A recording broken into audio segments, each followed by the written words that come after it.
Hey guys, what is up? It's the Squeaker Voice, and as you see, official live stream of Treyarch clips. So that's gonna be the title of DLC 2. This is a DLC 2 only stream.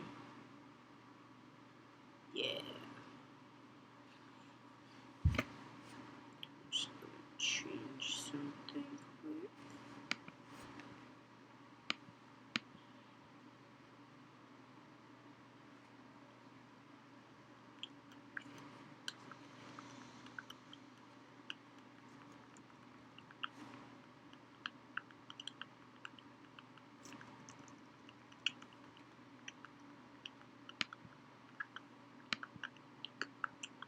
So I was on my little channel.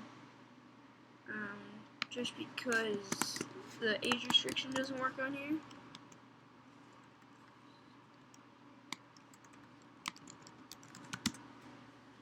For some reason it doesn't work, so oh my god.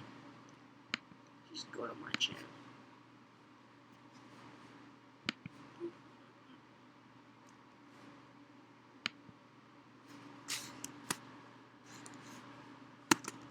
CoverGirl has big news for lashes. The numbers are in. Billions of lashes have been blasted. Wow, that's a lot of lashes. From up to 10 times lash volume. Nice. So we do have an ad on this. Nice.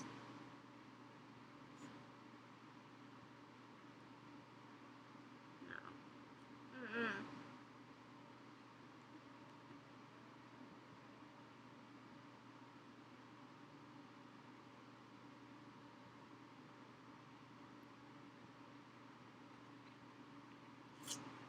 Okay, and here we go.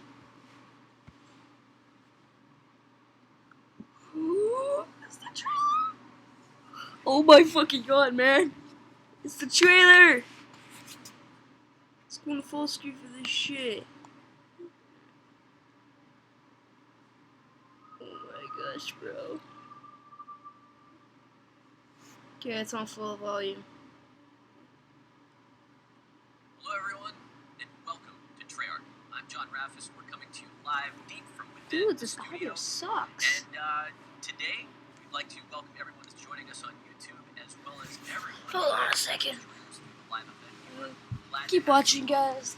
So, as you may have heard, we are here today to talk about DLC 2, our second DLC offering, Eclipse, coming out on April 19th on the PS4. Got 40 April maps for 19th? zombies experience. Oh, that is not far away at all, boys. Special guest may be a surprise along the way. Special guest is Noah J456, everybody. If you go on Treyarch's Twitter, they said some Noah J456 was gonna burn burn Jason Blunda. It's funny. Multiplayer maps in Eclipse. If you could, tell us a little bit about yourselves. Who are you? Well, I produced that maps. Sort of, Audio is cracked. Just hold on. Got it. Louder, you fucktard. I am part of that herd. Yeah. I work on our systems team. Designer. I work very heavily on spawns, score streaks, game modes,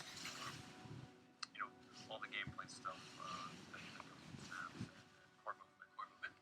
Absolutely. Well, maybe coming back to that, talk about some of these maps. Big picture philosophy. This is not the studio's first DLC rodeo. We've done a couple DLCs before. So coming into Eclipse, what is it you guys want to bring to the table for this go-round? So heading, coming out of the shift game and then DLC Okay. one and heading into DLC. The mic is not working. We really wanted to challenge ourselves in how we can create new experiences for players in these maps.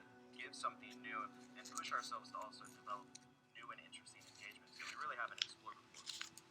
Throughout Black Ops 3, we had an explorer movement system that pretty much forced us to figure out how to design Call of Duty maps. Through that on the shift map, it was hard fought, but we did it. How much We GB got some off? good stuff. And then DLC 1, we took those learnings, built it into the DLC 1 maps, and even on the DLC 2, two maps, we're taking all those learnings. So every single map, we're taking all the core movement and the fun stuff and building upon it. So this one was really about how can we push and challenge and create some very interesting things across the maps. Well, whenever you talk about creating those interesting experiences and how core movement factors into it, I think it probably is best for us to start out with the map called Verge. All right, and as I'm sure you'll explain, this is a reimagining. Where does it come from, and what are we offering this time around? So Verge is pretty awesome. It's like you said, a reimagining of Bonsai, which is a map from World at War. Yep. And we were really excited to Jeez. bring this back, and fans have been asking for Remake this from because World at it War. offers some of those He got that challenges straight down. just built into the map. It has really high verticality from Bonsai with this bridge, some of this cave system. There's a lot of ways to flank around. But Verge, how we've reimagined it and transformed it, is a desolate wasteland set in a post-apocalyptic future where these two warring nations... So it's a happy map. It's a very happy Yeah, map. okay, got it. So these two warring nations are fighting over the last good water source. Now what that really means is they wake up at 9 a.m. and they clock in, grab your weapon, go to the bridge, fight the other side at 5 p.m., okay, clock out, and go back to sleep, rinse and repeat. But it's got a very cool look. It's very, very different than other maps that we've ever done before visually. Well, whenever you talk about reimagining maps, Nuketown or Skyjacked, talk to me a little bit about core movement. How does core movement factor into Verge? How did you take something that was, I mean, when you think about World at War and the original setting of Bonsai, how did you look to translate that this time around? Bonsai from World at War was one of my favorite maps from that game. And when we looked at that, looking back, it's got the bridge, like he said, so you've got the verticality there. In World at War, we didn't have thrust jump, so you couldn't really interact with the ground level and the bridge. We had elements of water in World at War. We had no swimming. Now we have thrust jump, swimming. So we look at that and we say, how can we kind of bring that up to Black Ops 3? Sure. So we've still got the classic bridge. You can clock in, go to work, fight the other side. But now with wall running, if you want to be clever, maybe you've got some advanced movement, you can wall run along those sides of the bridge. May face a sniper, but if you've got the moves, if you've got the skills to pay the bills, you may make it across. And then at the same time, if you jump off the bridge in Bonsai and World at War, probably going to die. Now we've got the thrust jump, we've got the water, so you're going to be able to bell out of the bridge on both sides, dive into the water, you can kind of flank around. So we brought some of those elements, the swimming, which we love, the verticality of the bridge, and kind of married those two, which wasn't possible in Bonsai. Very cool. All right. Well, let's move on to Spire. All right. So this is takes place in a suborbital airport terminal. Whoa. Suborbital. Yes. Just Bunch of it's fancy just like a words. sexy word. It is. It's very So tell nice. us about this sexy map. So this map is very sexy looking in that it's a very, very clean and futuristic take. Lots of curves, lots of very interesting shapes and architecture. Sure. But the premise is that in the future, of course, they could build these huge spires, and they've built these airports off of these spires to get into suborbital and get around Earth, in minutes, basically. So you're fighting on one of these terminals, basically, in this airport, and it's pretty awesome how it is. You fight in a lot of clean areas. You're fighting through these terminals, and it feels like an airport, but it also feels very unique because there's a lot of core movement that we've done in it as well. Well, in terms of that core movement and some of the engagements, what kind of engagements can we expect in Spire?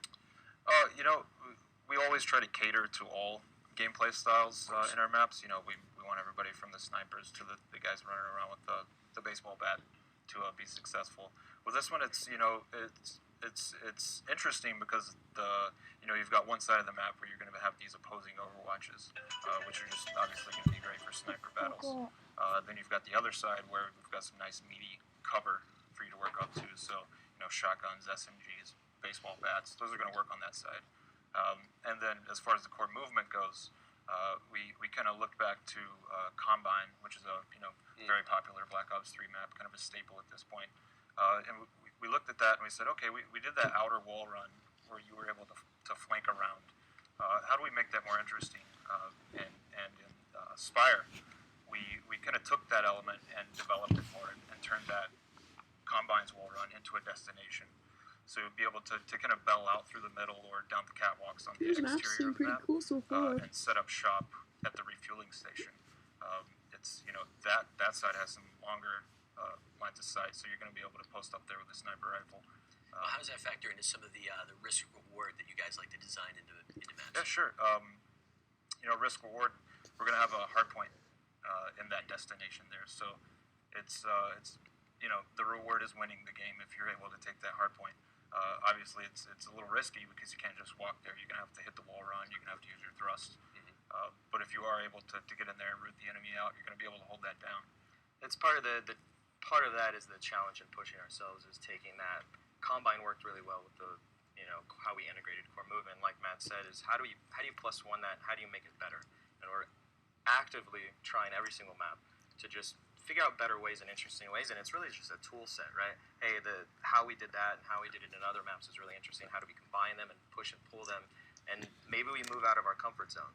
When we first started playtesting it felt different because you've got this kind of activity with all this core movement.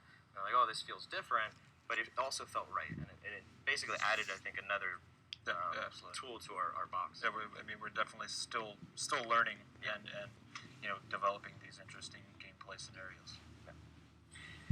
Third map, Rift. I dig this one because you're combining a lot of very interesting concepts. Future military complex over a volcano. Yes, it's I don't want to say realistic. It's super realistic, yes. But it's got a good contrast to the pack, and we've never done a map, Black Ops just like this. It is very, very militaristic, industrial. There's girders everywhere. It's dirty. It's not a place you want to be, and it's sort of intimidating. You've got this volcano, this caldera that you're over, and the whole map is basically a suspended rail system where they are getting these minerals out, and they are supplying the war effort by just actively pulling things out of the volcano and transporting them all around the world. But because of that locale, it's offered some interesting things that we can do with some of the core movement and overall map design. Yep, I can speak to that. I assume that's what the hand gesture was. This one is, we're really forcing the engagements on Rift. If you run forward, you will meet an enemy. It's not like some of the other maps where you're going to have kind of these exterior routes where you can just completely lose your enemy. In this one, we've got what I've been referring to as kind of soft flanks, Sure. To where you're going to run into that enemy. But we give you these opportunities to be clever and take the middle, for example. The middle is going to be a very head-on battle. But at the same time, we're trying something new with a wall run in the middle that's going to allow you to kind of be clever. And if you've got the skill set, you can kind of pull one of those soft flanks and surprise the enemy. But it's very high risk. Yeah, this map is very different. This one, the challenge was how do you get as head-on engagement as possible, where you run forward and the only way through is killing the enemy or finding some clever way to use the core movement mechanics, which is very different than the maps we shipped and even DLC 1. And we really accomplished that, where each of the lanes, you're going to hit an enemy and you have two options. You either kill him or figure out a clever way to get around him. So it's very different. It's got a really cool vibe. Yeah, I love the look of this map. It's dark, gritty, and when you're playing, you almost feel the heat from the magma below. Liquid hot magma. All right, last map, Knockout. This one, love this one. Miles, tell us a little bit about the setting. So Knockout is a really fun map. On top of the gameplay stuff that's just really unique is it looks like a traditional map, Asian-style Shaolin temple from the outset. And you got this tournament map that's got blood and teeth on it. But the twist to this map and the contrast is that it's actually a privately owned island. So a super rich dude, right, like yourself, John. Well, this sounds like my bachelor pad. I mean, I almost feel like you guys have peered into my life. We did. All of our reference images were from your private island. Okay. But it's basically this guy that has built this really authentic Shaolin temple because he's really into martial arts. Sorry, and guys. hires people to come and fight for him on his tournament. But he also loves the 70s and he loves God damn it, what old the school kung fuck? fu. Again, the parallels are amazing here. So the interior, This is there's why one where it's a maps. disco. The guy has his own They personal open disco shit with the for no floors light reason. up and he's got a disco ball. So you're outside and you're looking at this very traditional Asian urn, this dragon that's very intimidating, but then you can bust a move by going into the disco for a few minutes, slaying a few people, and then cut out to the rooftops where you can use some of the core movement. Enter the Dragon Goes Disco. I can speak to the gameplay. Being a student of the martial arts myself, it's not true. Only in your mind. I try. So this one is interesting because kind of one of the core concepts of the map is King of the Hill. So a lot of times we'll have these, say on Spire, for example, we have these two opposing Overwatches. And in Knockout, we've got this central trophy room where you would keep your trophies. Yeah. And that's the position you want to fight over. If you're able to secure that position, you're really going to have a lay of the land. You're going to be able to lock it down. You're going to have these exterior rear wall runs on the back side of this trophy room. And then we've got a nice balcony that kind of overwatches the center. I think back to a Black Ops 2 map, which is Slums. It's got kind of a Slums vibe with that big center courtyard. I love that. So with that courtyard, you kind of think back to the Blue Room of Slums. This and Knockout, you're gonna be able to have that kind of raised platform in the trophy room and kind of see where everybody's going. And there may or may not be some gongs in this map. I don't know. Yeah, this one again is constantly pushing, and it's all about you want to get to this destination. We do a good job across all the maps of having really good defendable locations that you want to get to, and this map has that. But the King of the Hill aspect is something we really went for. You want to get into that room, you want to get on the mat in the center, and you want to hold it down. That's where you want to be. So there's constant conflict always in there and holding it down, but it's very hard to do. So that's where the risk and the reward comes. If you can and your team can hold it down, you're going to be successful. Awesome. Any closing thoughts on anything multiplayer? Closing thoughts. I think I can speak for myself and the teams. I think we're extremely proud of this pack. I think we've continually elevated ourselves on the design and the visuals and are putting so much into each map that I think players are really responding to that from DLC 1 and the uniqueness we brought there is we're bringing that tenfold into DLC 2 and we'll continue to do that. So I'm really proud of the team that we've been able to continually do that. That would be the main thing, and then the other thing is shout out to Michael Barnes and Rizzo for helping get some of the video stuff going the last minute. Everybody was up late, and That's thanks right. to you too, because I saw some pretty late night emails. So thank you very much. All right, guys, thanks for joining us. Appreciate it. Thanks, John. All right, so that is multiplayer. Before we move on, a few quick announcements. Not sure if you guys noticed, but yesterday we announced that this weekend we have a double weekend. Double XP, double weapon XP goes live tomorrow morning at 10 a.m. Pacific and runs through Monday morning 10 a.m. Pacific. So if you had any weekend plans, might need to do a little readjusting. But wait, there's more. So this weekend we are also running a free trial of DLC 1 Awakening for PS4 players. You will have the opportunity to jump into Gauntlet, Splash, Rise, the reimagined Skyjacked, as well as have access to Der Eisendrache. And lots of gameplay in store for you for DLC 1. Oh, yeah. And that, again, goes live for PS4 players tomorrow at 10 a.m. Pacific. Runs through Monday at 10 a.m. Pacific. But all that talk about their Eisendrache, we're going to have a special guest at Noah J456 who's going to jump into a little bit of Eisendrache gameplay in a bit. It's addictive. I just need to say it. But we're going to chat zombies a little bit with none other than Mr. Jason Blundell, What the fuck? director of Zombies. Jason, welcome. Thank I you, John. changed that so quick. Well, thank you. Fantastic.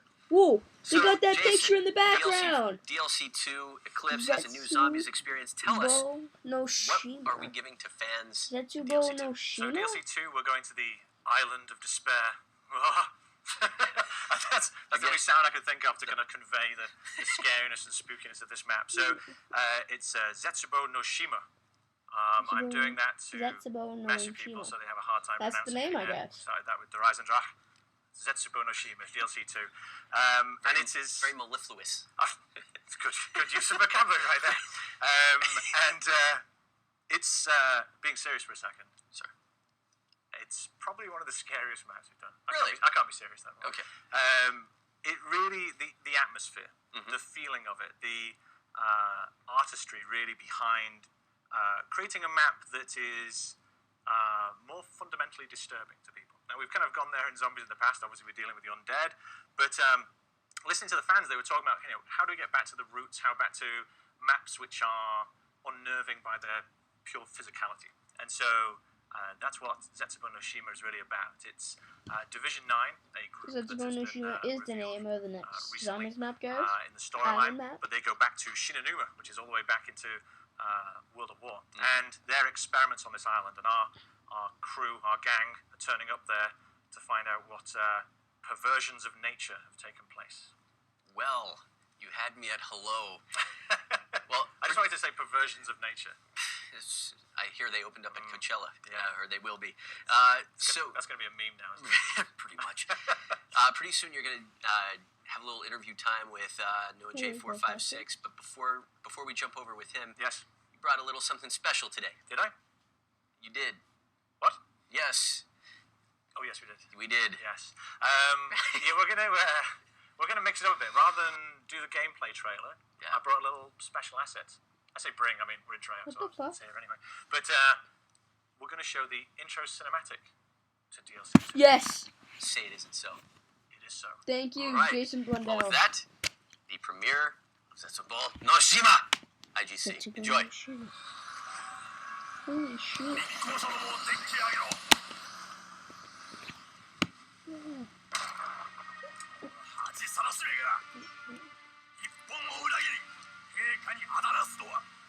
Take it easy, Tack.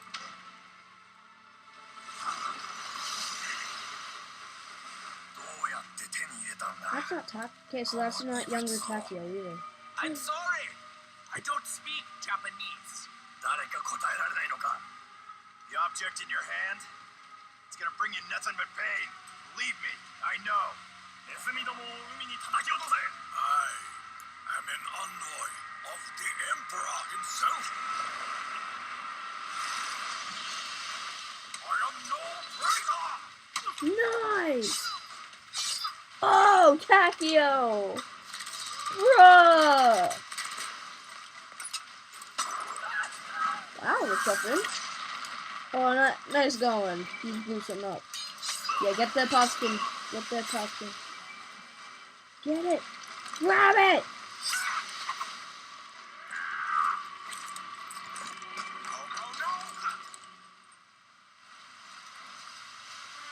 You got it. Woo, Takio! Too close. We must go now. We must go now.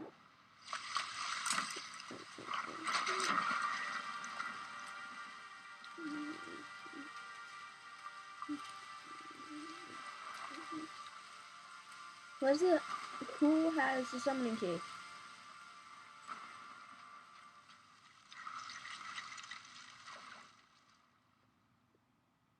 Bruh.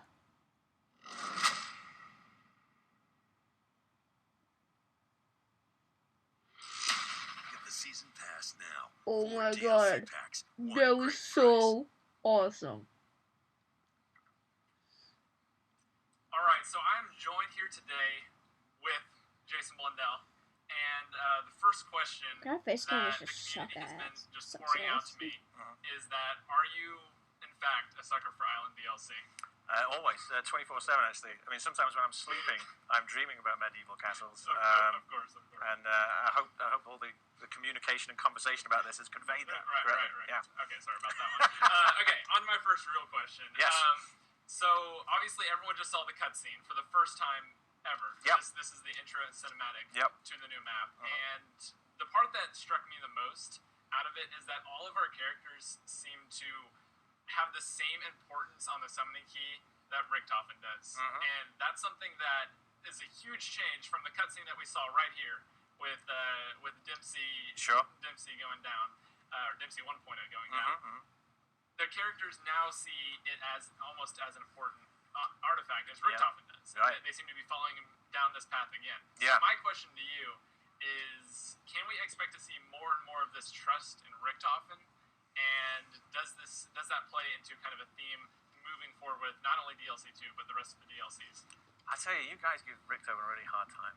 I'm not for unwarranted purposes. It's true, but people change, things change, But I think that natural suspicion in the community is what the gang's going through, is what the team's going through, right? He's been the harbinger of evil and doom for so long that I think, and death and destruction. That I think that although he's saying that he is on a path, and they're seeing that now with the interview with Dempsey, and we're going into DLC 2. I think they're also wary of him, right? Because the rug has been pulled out in the past. So, I think the summoning key is kind of importance and how they see it, and an understanding of what they're trying to do. It's kind of coming in, and we're going to see more of that in the map. But the summoning key is an integral part. So I was talking to you a bit about this earlier, but you actually mentioned something that I think the community has kind of taken for granted, and that is the name itself. Yeah. Of the summoning key. It's interesting. And I was wondering, what exactly would you count as being summoned so far in the series? Has there been anything? I don't think anything's been summoned so far. That's because I was thinking. Obviously, we've had our 4 characters that that were kind of trapped in there throughout the events of Shadows of Evil, right? Well, it's you finished Shadows of Evil, and you've obviously got the Shadow Man in there. Right. You've just got Dempsey in there. But I think I don't think we've explored the kind of mythical ramifications of its title. And it's obviously something that ties into a little bit of the shirt you're wearing here. That it seems to have Apothicon background. This thing. So I was wondering if you wanted to talk a little bit about what it is you're wearing, and no. Okay. So we've done hints in the past talking about it. There was even kind of questions of, does this mean anything at all? It does, and I'm wearing it. Luckily, it's cropped off probably just before my gut starts. So, very, very small text. I need you then to kind of. It's there, right? I was wondering if I could stare at my body, don't take it's there, right? pictures of it while I'm there. It's all there. And it's on the back as well, but I'm not getting up because I'll fall out of frame and Right. we'll get shouted at by technical people. So it's interesting that if you guys haven't seen the pictures, on his back he actually has the Apothicon language. On the front he has the Keeper language, which the Keeper language isn't something that we've necessarily dove too far into. Sure. And it's kind of been focused all on the Apothicon language, the Apothicon translations, and that's something that started and was kind of mainly based in Shadows of Evil. So I was wondering, what is the significance of Shadows of Evil? Because it's very similar to Mob of the Dead in the fact that a lot of people consider it a novelty, kind of separate type thing. Apparently there's a Panzer here, so. By the way, he's been working on this for the last hour playing this gameplay. We've been getting up to this point just to show off a little bit. I've just been sitting here mocking him as he's right. trying to walk and chew gum at the same time. But I'm going to go back to that really important question you asked. So it's been going back earlier there, right? It's Origins. Go back to Origins. But see the symbols on the chest. Yeah, but let me say another kind of comment, which is there's no such thing as a one-off map. So, what are you doing? Go get that job, you dumb and piece of hopefully, shit. Through the Eisendrach and through, Setsubo no Shima, the community and followers of the storyline might start to see that everything is connected. We're all connected. That's right, I suppose. But there is no such thing as a one-off map, and certain maps are absolutely integral to the story that's being laid out and getting us all the way ready to DLC 4 as well. So speaking of how these maps are connected. And something that you may not focus on too much on the first time seeing the cutscene, but after seeing it for the second time, it's interesting that our characters seemingly have just appeared on this new location, right? We started out, we just finished this map. Richthofen kind of states at the end that he knows where we're going. Yep. So since what point were they going to the boat, and how exactly did they get there? And is that an important question, or is that just... I used to have an art teacher who used to say that the gaps between the artwork are just as important as the detail. And I think that applies in terms of how our maps work. Right. There is blocks of time which the community don't see.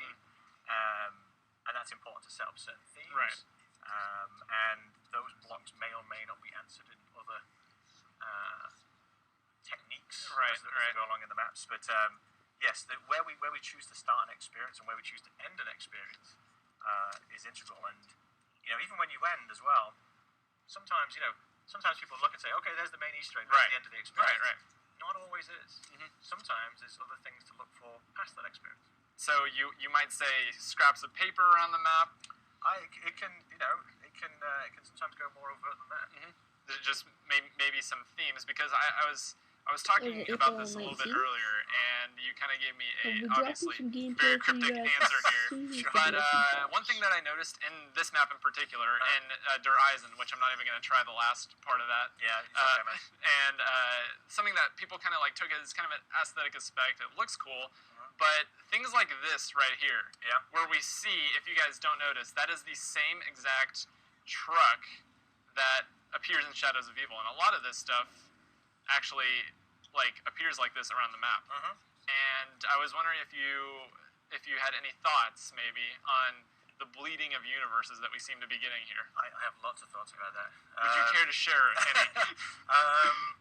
Yeah, it's so we're talking about multiverses, right? And we're talking about the fracturing of time, and there's a lot of things that at first glance may seem like game conventions or game conceits, which we spent a long time working into our narrative, and actually the narrative then informing those conceits as well. It works the opposite way around as well.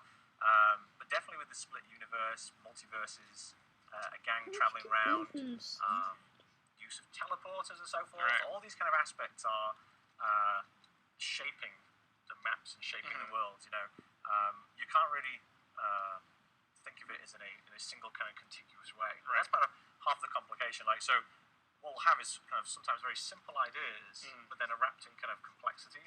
But once you kind of get those simple premises, lots of things then kind of spell themselves out. So will we be getting a few things spelled out in DLC 2?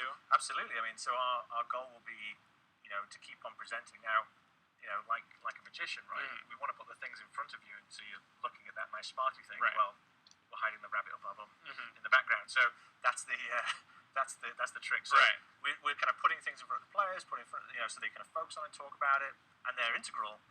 But also, you might not be looking just past that object to see the other glaringly obvious thing. So what we know so far, we got a little kind of intro into the map, and it seems to me at least that Takio is going to be kind of the focus of this map. Obviously, for the last one, we had Dempsey kind of taking place, and that was his kind of quest here. So I was wondering, what kind of themes is Takio going to bring in when he faces his 1.0 version?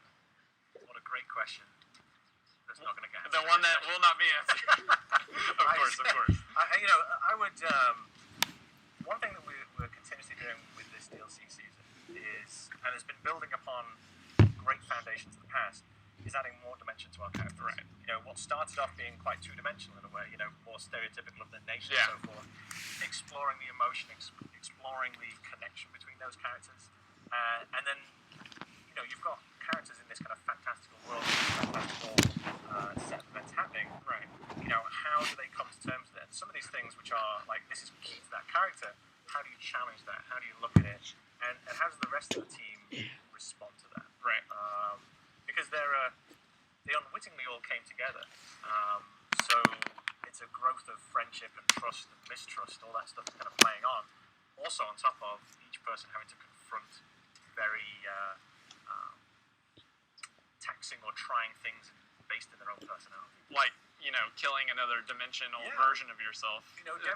Might be a little stress in the head there. Like Dempsey, he's kind of brash and over the top and shouting the American thing and let's go. And ultimately had to switch off the life support machine on himself. A very moving, emotional moment.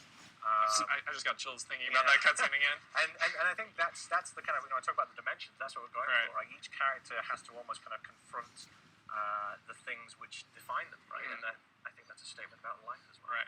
That's extremely deep. but it's live stream. Such is the world of zombies. Yeah. So, talking about DLC 2 a little bit. Yep. what is your, just personally, and this you can throw in as many details about DLC 2 or choose not to, Sure, I will, yeah. as possible. What are your kind of favorite parts about starting a map, and like on the process from the map start to finish? What is your absolute favorite thing to do? So in the design process, just in general. I mean, it's a really tough question because being in the games industry and being at Treyarch, no 2 days are the same. You know, you come into work one day, you come in the next day, something completely different. I'm going to say that the most enjoyable thing is just being surrounded by such creative and talented people who are solving the problems, right? I mean, I'm sat here being the mouthpiece on it, but there's hundreds of guys who are working very hard and are all experts in their field.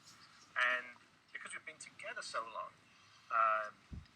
there's even conversations they don't need to have because it's just inherent knowledge of each other and how to work. And so I just love watching this kind of pouring of creativity, and that extends through all the disciplines, right? So you've got your programmers, you've got your artists, you've got your animators, you've got There's your a lot of sound work. engineers, you've got work. The list goes on.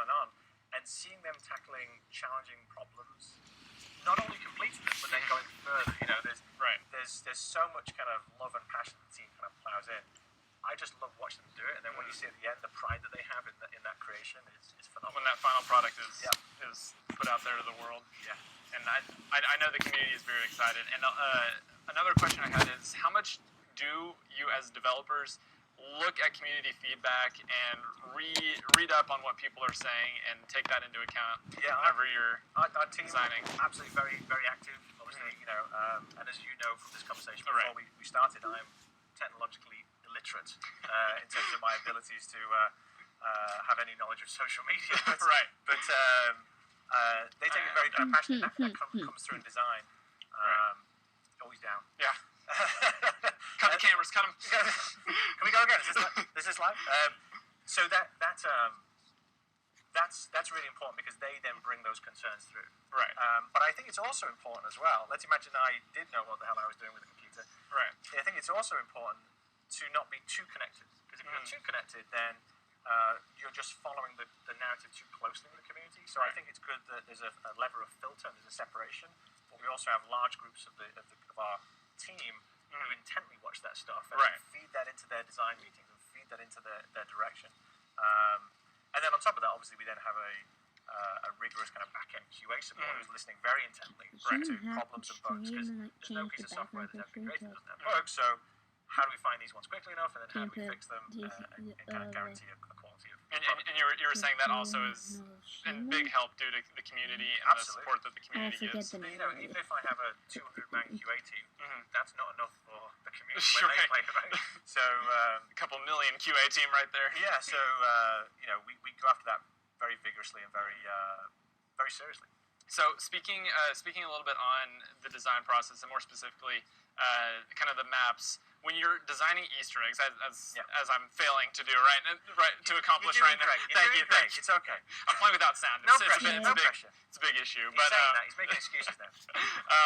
So whenever you go into actually designing an Easter egg, what is your target length of an Easter egg? What kind of challenges do you want to put in the actual design process when you're talking about it for the very first time? It's a big question. So it's thought about in multiple strata. So we think about Easter egg components which are easier for people to get to. So there's like, hey, I'm a zombies guy, I can just about hold my own. There should be certain ones where you can get this thing. Then there's what people talk about as the main Easter egg.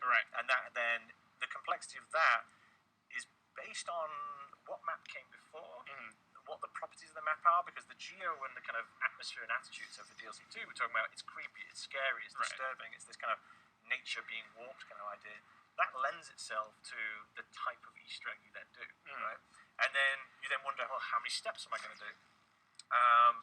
And once again, that's a kind of balance on, okay, are we wanting it to be long and laborious? Are we wanting it to be branched so that you can get to this point and then there's multiple options? Or it's a single path all the way through? And then that comes down to personal taste and flavor a little bit. But then also, okay, how do we make sure that there's cool moments along the path as well? So you get rewarded as you go along. so it's not always, you know, we don't sit down and say, oh, here's the 1-day Easter egg, or the 2-day Easter egg, because I would be famously wrong if I said that comment. Because you guys are just phenomenal at doing this stuff. So what we try and do is kind of think of it in terms of what kind of experience do we want. You know, Right.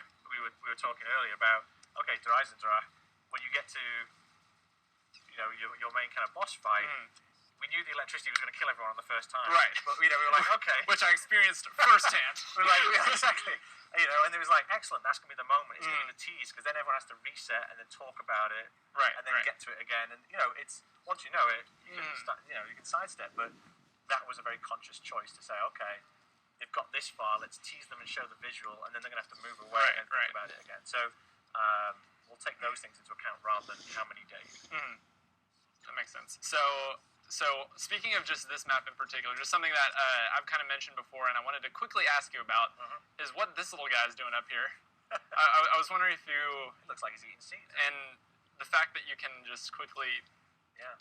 you know, Well, you know, that's not very nice on wildlife there. No. it's not. But then again, we're gonna have to. I can't condone that. You can't condone that. So what you're saying is we should not, for whatever reason, shoot the bird. There's no reason that you might possibly at some point want to shoot the bird. That. I just said, you know, that's a bit mean. That Right.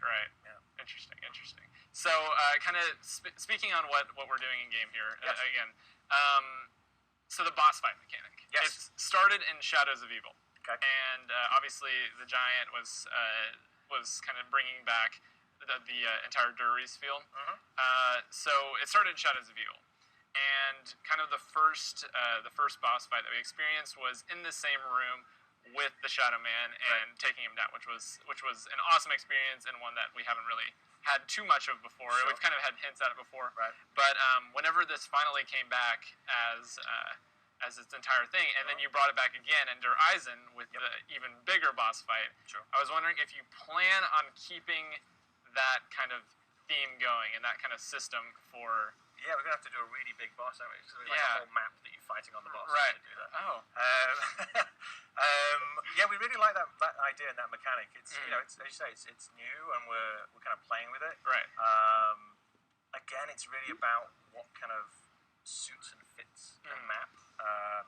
It's gonna sound really arty when we say this, but you're trying to control an emotional journey. Right. And a boss fight and the boss mechanics are about.